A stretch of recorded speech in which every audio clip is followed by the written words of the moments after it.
Mom, How the stapler stays together. our face. Well, it's not tape, it's staple. But our face. It goes down. Still say 34 days. Good morning. A million. I love it. I love it.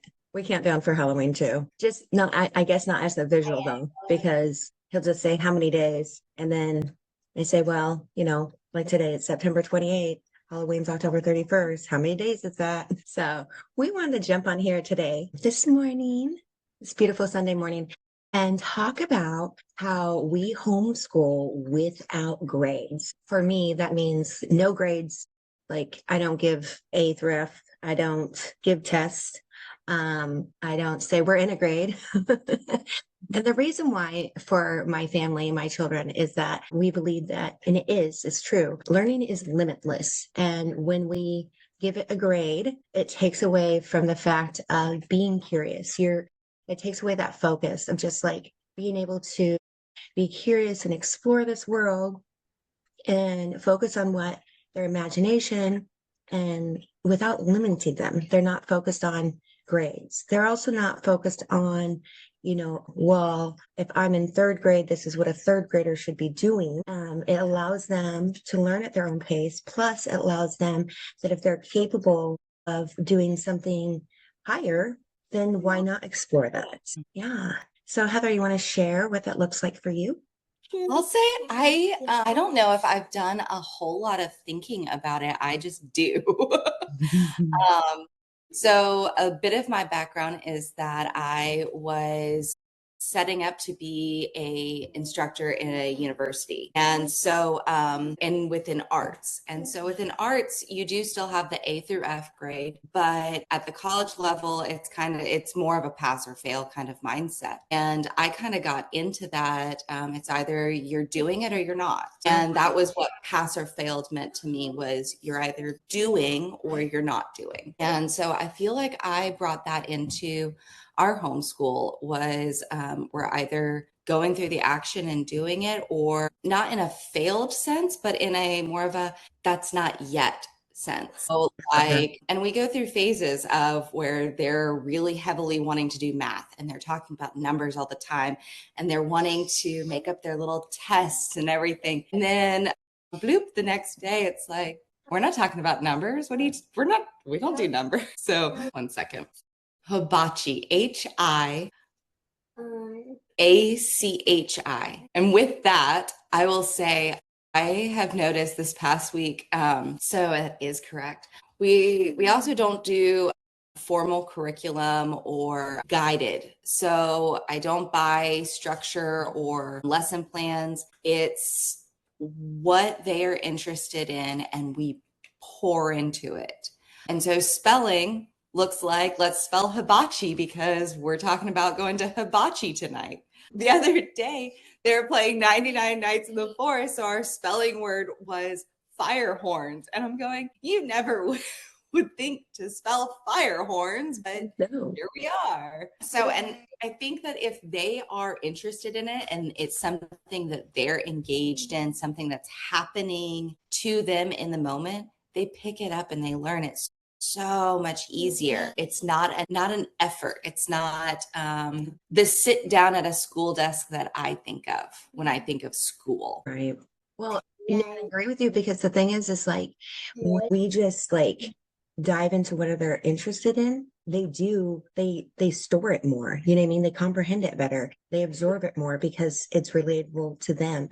And that's the biggest thing also is like getting out of that box where with traditional school, and there's nothing against that. Like if that works for your family, awesome. But with traditional school, it's like we put so much on, well, we learn between this hour and this hour. And then they talk about how you lose so much of your knowledge through summer, which is silly to me. How are you losing anything if you're learning all the time, but it's because also it was our never effort. really stored in the first place. Yes. It Yes. was memorized for the moment, memorized for the test, memorized for the grade. Wasn't really stored properly. There are going to be things that, our brain is always naturally pruning. Yes. Information that we don't need, we don't use all the time, it's naturally pruning so that we can absorb and we can expand and we can focus on our day to day. If we were carrying around all this information, our heads would be ginormous. Yeah. And the thing is, we're so capable, and our children are so capable of learning what you need to know in that moment that benefits you. And the reason why I started really like thinking, I guess, about the fact that we don't do grades in both aspects is because now Hunter is 9. And so that's the main question people ask. They don't ever ask, like, how are you doing or what are you interested in? I had one lady do that. I was like, that's awesome. It's what grade you're in. And he's like, we don't do grades because I learn all the time, has been his response. And I'm like, he's not wrong. Learning takes place in everything we're doing, whether we're cooking and talking about the measurements and how to double a recipe, or we're just being creative and measuring with our hearts. We're learning. There's so much. And that's the thing is, like, some people have asked me, well, if you're not using a curriculum, if you're not just unschooling, then what are you doing? And it's like, well, I'm taking the time to understand, how my kids learn, connect with them, build that relationship. And then also, it's not that I'm just doing my own thing all day. I'm taking every opportunity when they ask questions to dig in it with them and help them, like, oh, you could research this. You want to know how, and then they learn that. And it gives them so many great skills. It takes effort. It's not, I don't think it's the easier path, but it's No, definitely more worth it. Yes, it's very much it's all day, every day. And I say that, and there are those, lags in the day where they're taking interest on their own and they're doing their own thing. It's not like I'm sitting right next, I'm normally right next to them, but I'm not holding their hand through every minute of the day. And I think that is a big part of how we homeschool, because time management and following your interest and structuring, we all have 24 hours of the day, whether you homeschool or you go to school, whatever your day is, you have 24 hours. And I think that learning how to time manage so that you're going, okay, well, I want to watch this video. Okay, well, I want to also put this Minecraft world together. Okay, well, I also want to do this today. I also want to make a book. I also, there's all these little interests that we have during the day. And if we allow the freedom from grades, from all the structure, from the busy work, we're allowed to focus more on those projects. Kids are all really interests you can dive deeper in it. And all the time wanting to take some papers together. Breeze was just playing with the stapler. They want to take some paper together, staple it together, and make a book. And they're constantly making their own books. They're constantly diving into the creativity, and some of it, you kind of feel like, okay, well, I can see where that's, they're making a menu because they want to play restaurant. But sometimes, these creative spurts happen, and I'm just like, where are you going with this? And they will just like be mesmerized by whatever they are doing. And in that moment, they are, hand-eye coordination of making crafts. They're coloring, they're drawing, they're spurring on the creativity and the research on their own. And that for me is what happens when I kind of step back a little bit, structuring it. Yes, definitely. And So much more happens. Especially now that Hunter's gotten a lot older. I'm always encouraging him, to think it out himself, to problem solve. Okay, well, what do you think will happen? Because he loves to do a lot of experiments. What do you think what's going to happen with this? Asking those questions for that deeper thinking. And it is crazy. Like, we'll be doing one thing, and all of a sudden he's like, wait a second, because he was seeing what the effects of vinegar would have on an egg.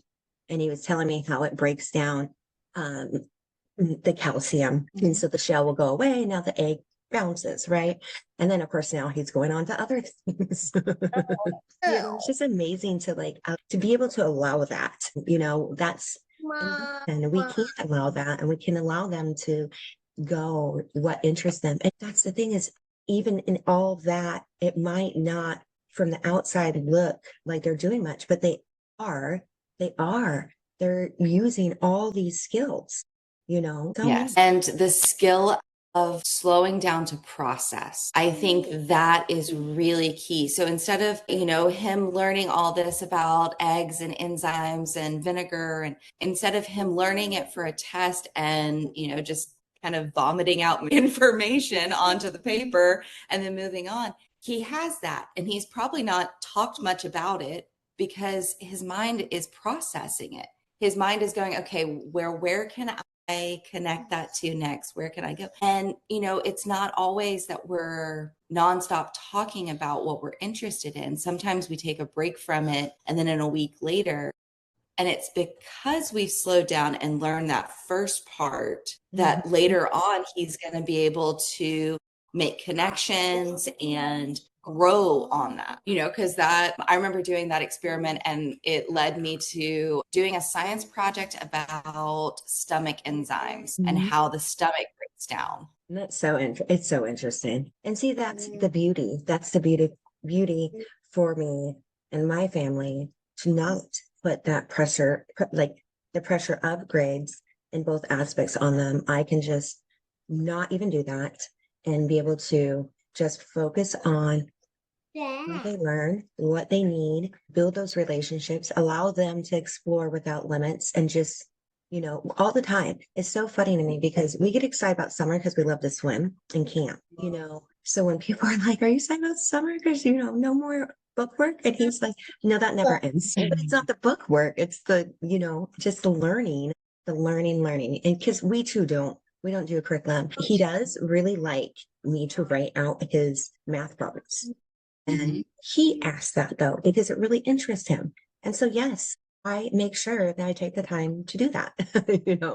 It's also us as parents taking the time when they ask us for something like that or help in something to take those times and stop and, cook those cookies with them and take the time to talk about the measuring and the fractions and how different, rising elements work and whatnot. And then, in all the areas, it's so much fun.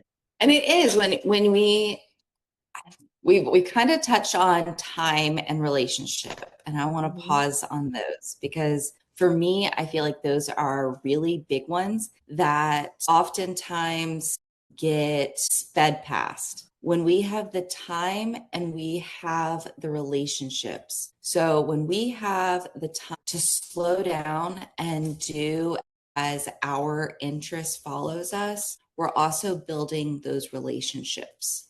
Okay. So we're not, let me slow down. So we're not, I don't do a lot of blocking out our schedule. We definitely have kind of our routines and they go through phases. I would say that majority of the mornings are kind of the same. Me and the kids all love to have our little creativity moments. Like we're on the computer and we're making on the computer. That's how we start the morning. I think that it's good to be able to have the time for relationships because we're not in a car. We're not going from here to there. We're not dividing our day into, we have these 5 minutes together and we'll have 5 more at the end of the day. It's pouring in and focusing on in the moment, what you need, what they need, what can be done. And for a family, that just opens it up so much because, like today we're going to hibachi. I mean, that does happen to be a Saturday, but that or Sunday. What day of the week is it? But that's the point is that it's not we can only do these things 2 days a week, or we can only have together time at the end of the day. It's it's a fluid throughout the day thing. And so we're able to have, a lot of times people will say that homeschoolers don't have socialization. And oh my goodness, there's so much that you can learn socializing in a home, not being divided into different rooms, but actually being together and working together. Whether it's, like this morning, I'm trying to get on here with you and my kids are all like, blah, blah, blah, blah, I want this, I want that. Or it's, okay, well, this living room is a mess. We all need to team up and work on it. All those little things add up to be learning experiences and relationship experiences. We have to learn how to talk to each other. It's not when you step outside the door, that's when the socialization begins. The socialization is already happening. How are we talking to each other? Most definitely. Regardless of if we're in the home or outside, that's where socialization begins, is how we talk to each other, how we move through our day together, how we work as a community, even as a family. 100% agree, because, even as adults, if I can't talk to my husband, and that's more important, right? Because we live together, than me being able to talk to the person at the store, like that's more important. Me saying hi to the person at the store that's nice, but it's not going to do anything for my home life, and it's just like our kids, like how they talk to us and each other, how we express our feelings, how we regulate our feelings. It's very important. And I've even said before, because I actually have a teaching background and I worked in school districts for several years, it's a lot of not talking. It's a lot of telling them to not talk so you can quickly get through that curriculum. You don't talk in line so that they can focus on where they're going next, and you have to raise your hand. And there is a time and a place to raise your hand. Yes. But, it's a lot of not talking. And I also have explained to people before, it's like, yeah, but they're only learning how to talk to their peers, to people their own age. And if you're in public school, you only do that through school, right? Yes, you have to talk to the teachers, but mainly it's your own age group. When you go out into the world, that's very little of your whole life if you look at the big scheme of things. And out in the world, when you have a job, when you go to the store, when you go to wherever you need to go to, right? You join a hiking group. It is multi-age. So you have to be able to talk to and respect that person that's younger to you, that might be the leader, or the other person that's older than you. You have to learn how to talk to everybody. What better way not? And you're right. It does start with your family, and that's already multi-age. Exactly. It's the perfect little unit to begin. Yes, definitely. Yeah. And we pick up social cues like, and it's not just when mom and dad are talking, you be quiet. It's allow mom and dad to have their conversation and we will talk to you in a second. So I think that that's really, really important, that to think of socialization as starting in the home, home. I agree with you. And I don't think a lot of people think about it like that, and like I have said several times, it's like, the thing is that it's lack of, I don't know if you want to call it education, maybe, but awareness, that people aren't aware of that it does start in the home. And it's just like putting limits. I don't know. When I was, growing up, I never thought about that. Like, now that's putting a limit on my learning. It made me in the mindset, oh, I don't have to do any schoolwork after school. Well, but what are you supposed to be doing in school? Learning takes place everywhere. And so it's like more and more I realized, like, no, but I am learning all the stinking time, even as an adult, that we are learning something new every day. And it's beautiful. It's beautiful. So it's like, the awareness of the time, the social relationship that starts in the family, also being aware that we have put, or, society, we have put limits without even realizing we're putting limits. And it's like, we need to just get outside the box of that. We don't need to be in this little box. It's the system of, this is the way that it is. And this is even the age of school starting. When I had children, I never subscribed to that. The mindset that learning's not going to happen until school learning isn't going to happen until they're 5 or 8 or whatever arbitrary number. It's like you're born learning. I mean, I remember when in those happy mama moments of the baby. I remember my first child, and he would be looking around. He was like 6 months old, and I would laugh because it was like every day was like a new day. He was discovering and seeing and learning something new every day. And I think that that's when learning is exciting, is when you acknowledge that you are even that 6-month-old baby finding something new every day. If we even try to take a day off of learning, it doesn't happen. You can't. It's funny. Someone's going to call you up and they're going to tell you something that you didn't know.